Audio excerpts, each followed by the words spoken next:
audible to the people at the back? If I am, please say yes loudly. Yes. Okay. So, hello and Jai Shri Ram. तो हमारे विधायक जी अभी आए नहीं है, तो मैं उनके लिए पहले से ही बोल रही हूँ सादर प्रणाम। जब वो आ जाएंगे तो फिर से बीच में बोलूँगी। एंड सभी गणमान्य अतिथि गणों को मेरा सादर प्रणाम। आप लोग डरिए नहीं, हिंदी और इंग्लिश दोनों में है, इंग्लिश में है, you will understand what I am saying. So सभी आर्टिस्ट एंड स्टूडेंट्स के लिए मेरी best wishes. A big thanks to media persons. My heartfelt thanks to Mr. Jayesh Gupta and his wonderful team members for organizing the biggest event of Kanpur ever and giving me this huge platform to speak.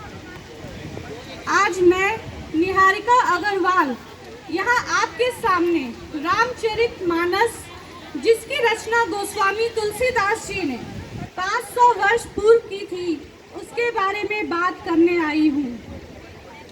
पहली बात तो ये कि आज तक infinite number of Ramayan लिखी जा चुकी हैं और आगे भी लिखी ही जाती रहेंगी। जब भी मैं रामायण के ऊपर किसी के विचार सुनती हूँ तो मुझे ये लगता है कि सबके माइंड में एक मिक्सचर सा बना हुआ है सारी रामायणों का, और बहुत ही कभी मुझे तुलसीदास जी की रामायण की खुशबू आती है।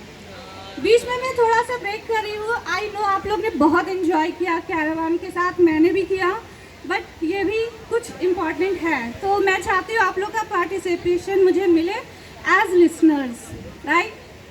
सो can I expect that? Yes. तो यहाँ सबसे पहले ये समझ लेना ज़रूरी है कि तुलसीदास जी कौन थे और तुलसी के राम कौन थे। अब ये समझना इतना आसान नहीं था। इसको समझाने आए युग तुलसी श्री राम किंकर जी उपाध्याय। आज तक उनके अलावा माइंड में 500 साल में उनके अलावा किसी भी और स्पीकर के नाम के आगे युग तुलसी नहीं लगाया गया। तो कौन थे तुलसीदास?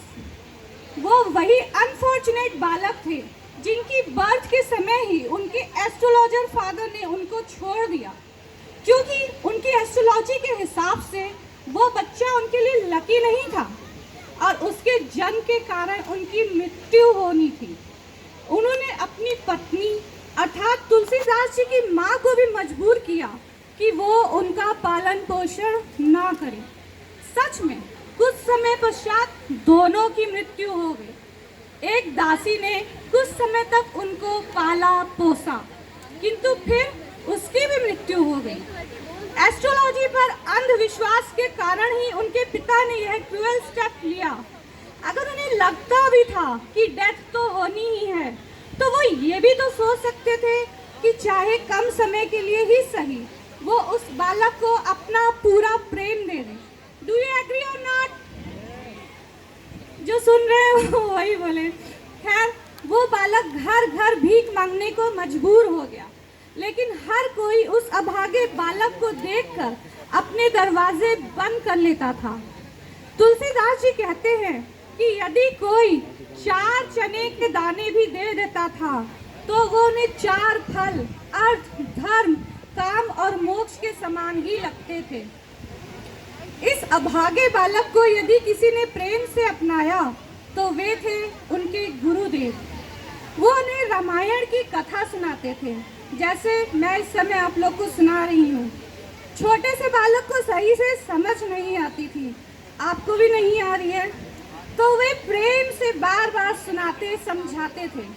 उसी कथा को बाद में तुलसीदास जी ने रामचरितमानस के रूप में अपनी शैली में प्रस्तुत किया।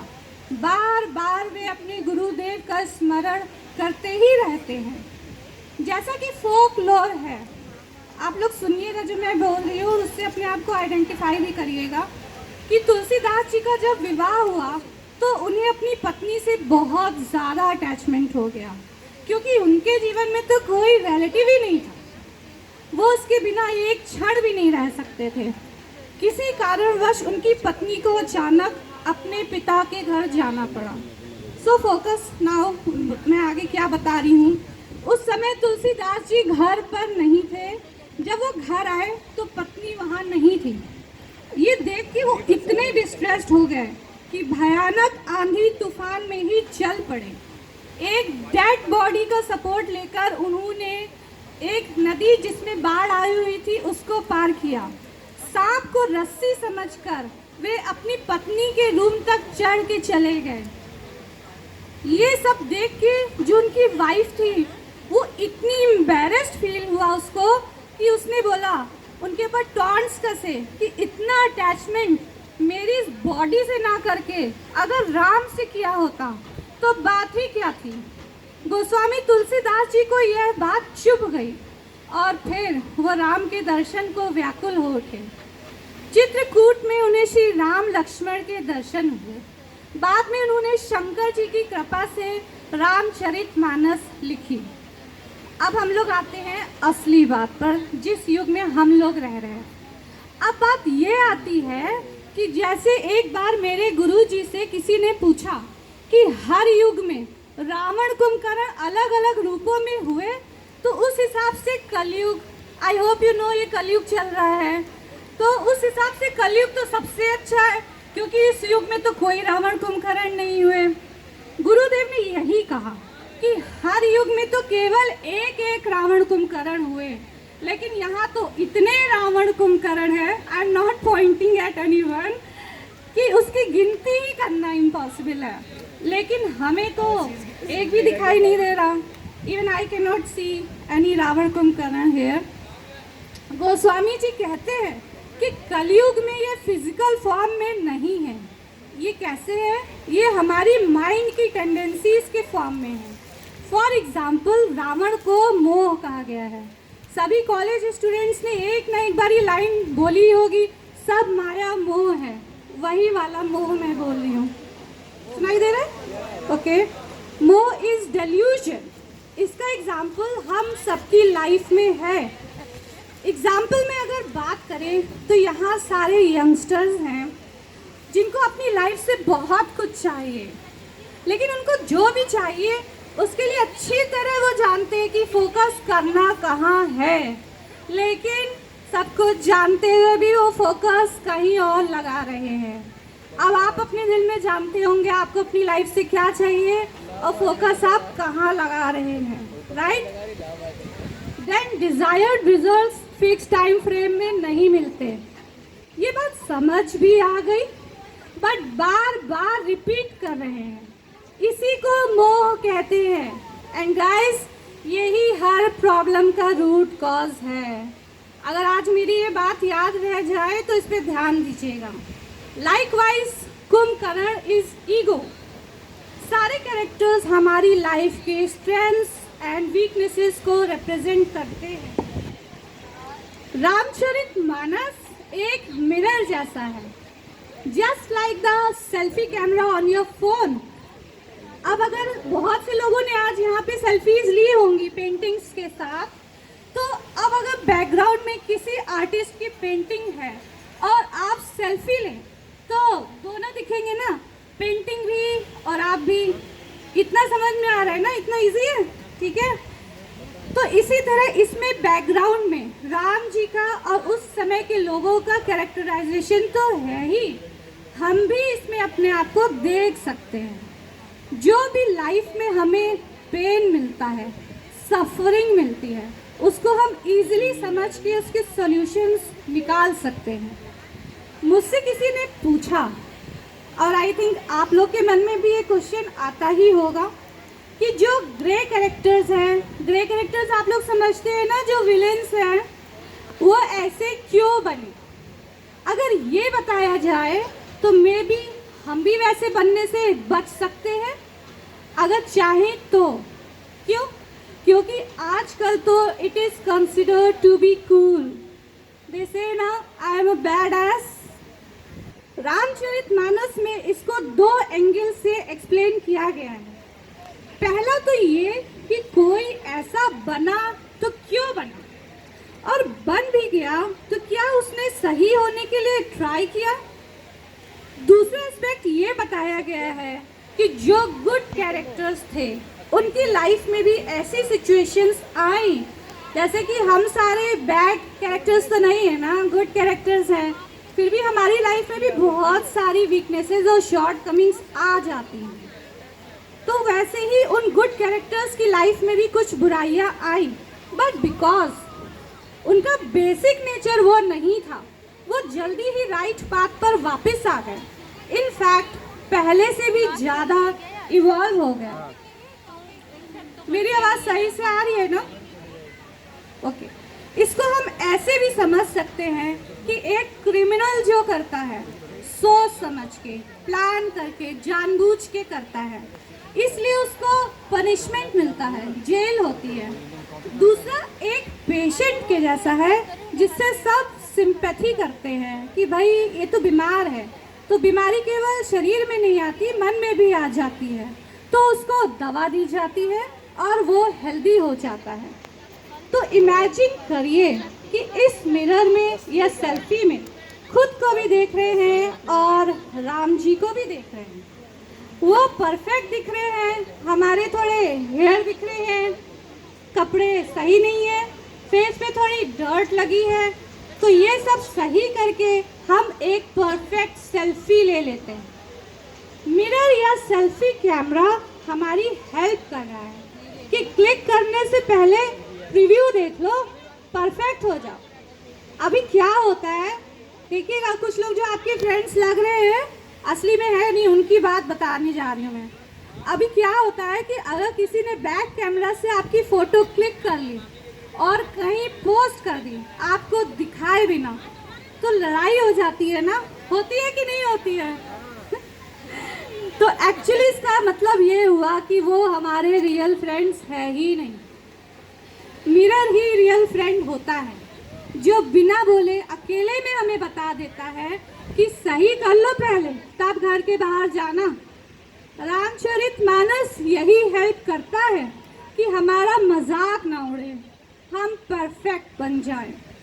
इतने पर भी आपका ये क्वेश्चन हो सकता है कि why do we need to read Ramcharitmanas?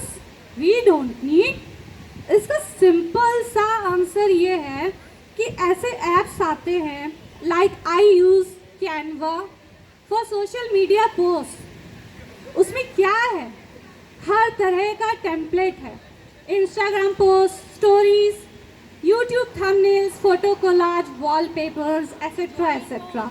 उसको आप अपने पर्सनल डिटेल्स से कस्टमाइज कर सकते हैं। मैं जब भी पोस्ट क्रिएट करती हूँ सब बहुत तारीफ करते हैं।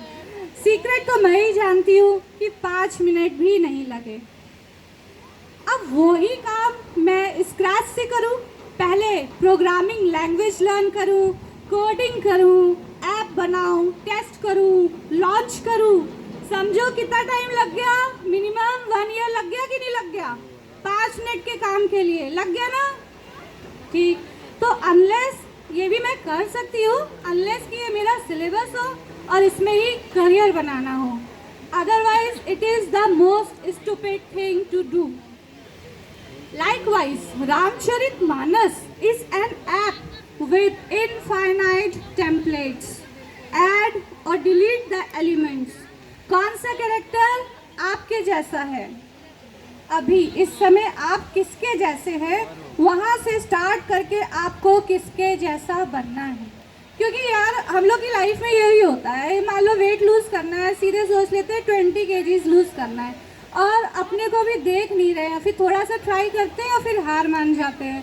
क्योंकि देखा किसको, ऋतिक रोशन को देख लिया या दीपिका पादुकोण को देख लिया, अपने को तो देखो। तो अपने को कंपेयर करके देखो आप किस कैरेक्टर से अभी आप रिजेंबल कर रहे हैं, और फिर उसके बाद आपको किसके जैसा बनना है। बहुत से चॉइसेस हैं, ट्रायल एंड एरर से जो वेस्टेज होता है वो बच जाता है। रिव्यू देखो, सेव करो, शेयर करो, मीन्स लाइफ में वही एडॉप्ट करो, टेंशन खत्म। लेकिन अब सबसे बड़ी टेंशन क्या है? कैसे बोले हमको तो पैसा चाहिए, कैसे बोले चाहिए कि नहीं चाहिए? किसी को पैसा देखो कितनी यही मुश्किल है, बोलते नहीं दिल की बात कि पैसा चाहिए। कैसे बोले कि हमारी तो इतनी सारी डिजायर्स है। तो तुलसीदास जी खुद बोल रहे हैं कि पावर्टी के इक्विवेलेंट कोई सफरिंग है ही नहीं, जो उससे हेल्पलेसनेस फील होती है ना, कि हम जो करना चाह रहे हैं वो कर ही नहीं पा रहे, पैसा ही नहीं। सिमिलरली उनकी लाइफ में ब्यूटी की डिज़ायर थी। आप सबकी लाइफ में भी है ना ब्यूटी की डिज़ायर, हैंडसम, ब्यूटीफुल, राइट?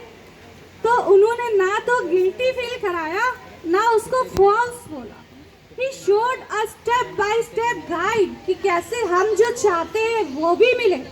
ये नहीं बोल रहे हैं कि आप बिल्कुल ब्रह्मचारी बन जाओ, पैसे को तो छुओ ही मत, ऐसा कुछ नहीं बोल रहे।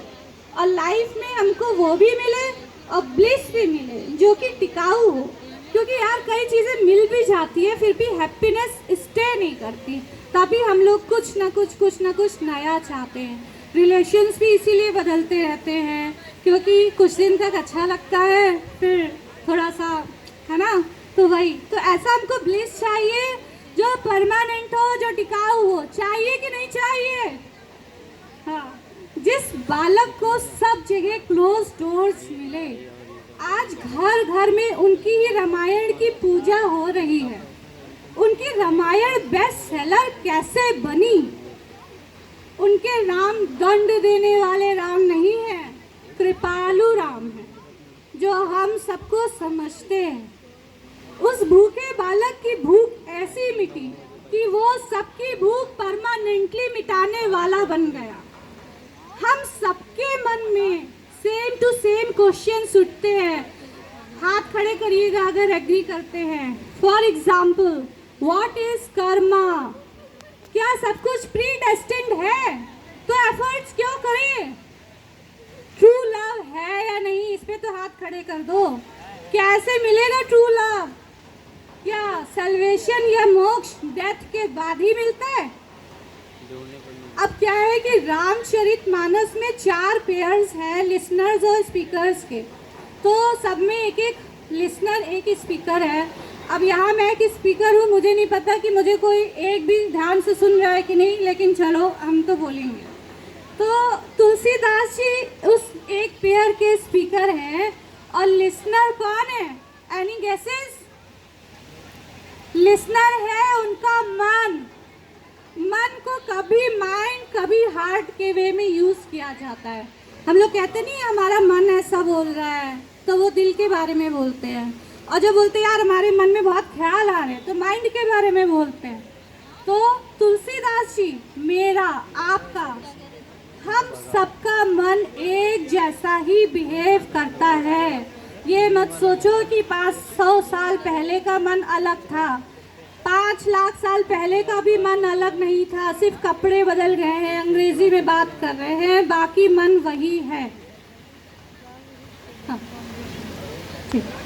तो मन को चैनलाइज कर सकते हैं, ट्रांसफॉर्म कर सकते हैं to achieve our goals successfully. Ramcharitmanas के एंड में गोस्वामी तुलसीदास जी कहते हैं कि हे प्रभु, आप मुझे हमेशा वैसे ही प्यारे लगें जैसे एक कामी पुरुष को नारी प्रिय लगती है और एक ग्रीडी पर्सन को मनी, जिससे उसका मन कभी भरता ही नहीं। पैसे से मन भरता है क्या? अब ये आपको और किस रामायण में मिलेगा? लेकिन कोई भी एप्लीकेशन हो, अगर उसका यूज़र इंटरफेस यूज़र फ्रेंडली ना हो तो सब बेकार है। जैसे कि आप एक मोबाइल चलाना चाहें तो आप उसको ईजिली चला सकें, क्योंकि फिर तो उसे सिर्फ एक्सपर्ट्स ही चला सकते हैं ना, क्या फ़ायदा हुआ इतने महंगे मोबाइल का। तो तुलसीदास जी ने रामचरितमानस संस्कृत में नहीं लिखी, उन्होंने उसको रोजाना की बोलचाल की भाषा में लिखा, जिसमें उर्दू, फारसी, अरबी सभी लैंग्वेजेस के वर्ड्स यूज़ करें। लेकिन इजी लैंग्वेज होने पर भी उसके मीनिंग्स बहुत डीप है। मैं लास्ट पेज बोल रही हूँ, थोड़ा सा मेरे साथ प्लीज़ पेशेंस रखिएगा। उसको और भी ज़्यादा यूज़र फ्रेंडली बनाया युग तुलसी श्री राम किंकर जी उपाध्याय ने। 500 ईयर्स पहले जो रामचरितमानस कंपोज की गई, उसकी ऐसी अप्लाइड नॉलेज और कोई नहीं दे पाया आज तक। उनकी सबसे बड़ी खासियत ये है कि किसी भी एक चौपाई या दोहे से वो पूरा रामचरितमानस समझा देते हैं और कॉन्टेक्स्ट के हिसाब से हर बार न्यू मीनिंग समझाते हैं। मतलब कि अगर हम किसी एक ही चौपाई को ले लें और यहाँ जितने भी लोग हैं अगर एक एक करके आएगा तो उसके कॉन्टेक्स्ट में उस चौपाई का मतलब बदल जाएगा जो उसके लिए यूज़फुल होगा। तो ये आप ऐसे भी बोल सकते हो कि अगर आपके पास शुगर है तो आप वर्ल्ड की कोई भी मिठाई बना सकते हो। उनकी विश यही थी कि उनके रिवॉल्यूशनरी वर्क को इंग्लिश में यूथ तक पहुंचाया जाए। तो मैं यूथ से ही मुखातिब हूँ, लेकिन यूथ शायद उतना ध्यान नहीं दे रही। तो एनीवेज यूट्यूब पर मेरा चैनल है निहारिका अग्रवाल के नाम से। उसमें युग तुलसी पद्म भूषण श्री राम किंकर जी उपाध्याय के rare audios and videos Hindi में अवेलेबल तो हैं ही, मेरे वीडियोज़ इंग्लिश में है ऑन टॉपिक्स, प्लीज़ थोड़ा सा ध्यान दें, related to the youth. Actually everyone can benefit from them. Some topics are how to handle comparisons, क्योंकि हम लोग इस चीज़ से बहुत परेशान हैं, हम लोग की लाइफ ही कंपैरिजन पे रन कर रही है। प्रॉब्लम्स ऑफ यूथ, एक एक चीज़ को उसमें उठाया गया है। देन सेल्फ इमेज, क्योंकि हम जो अंदर से होते नहीं है वो हम बाहर दिखाते हैं, क्यों दिखाते हैं, उसके क्या ड्रॉबैक्स हैं और उससे कैसे हम उससे दूर हो सकते हैं। Then fear of failure, facing insecurities. हर टॉपिक के दो वर्जन्स हैं, नॉन स्पिरिचुअल एंड स्पिरिचुअल। बाकी मैं schools, colleges and corporate lectures के लिए भी अवेलेबल हूँ। वेबिनार्स और 1-to-1 sessions on Google Meet और जूम ये भी कर सकते हैं। मेरी इन्फॉर्मेशन आपको मुझसे डायरेक्टली या फिर मिस्टर जयेश गुप्ता जी से मिल सकती है। और अब कंक्लूड करते हुए मैं आप सबकी आभारी हूँ कि आपने मुझे सुना। I really mean it. आप लोग ने जिन्होंने भी मुझे सुना, I am really grateful to you, specially Jayesh Gupta ji को जिन्होंने मुझे अपने इवेंट में बोलने का मौका दिया। आप सभी के चरणों में मैं सादर नमन करती हूँ। बाय एंड जय सिया राम।